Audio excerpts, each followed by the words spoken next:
Hey everyone, what's going on? It's Eli here from Deep Discounts Club, and today I'm bringing you guys a look at this HERRBOL 3-in-1 wireless charger. This is foldable, so it's nice and portable.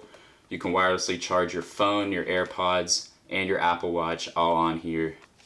So opening it up, we have this nice zipper bag here, and you can see basically how compact everything fits in here. You got the wireless charger on the right. You've got this cable, USB-C to USB-A, and then you've got the wall brick, of course, and it has quick charge 3.0.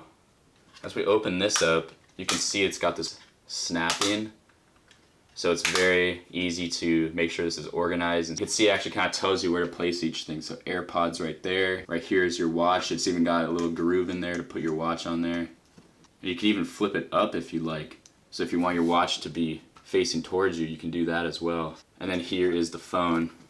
The nice thing about this is you could actually just charge your phone while it's folded up. So if you just want to only access that charger, right here you've got the USB-C port. It's got these nice tabs on the side, so you can easily open this thing up and unfold it. You can also make this into a triangle like this, since you've got magnets in these rubber tabs. It seems like it's very high quality. You got the specifications on the back. Output max for phone is 7.5 watts. Output max for the watch is 2.5, and output max for the earbuds is 3.0. So that's pretty much it. Thanks for watching.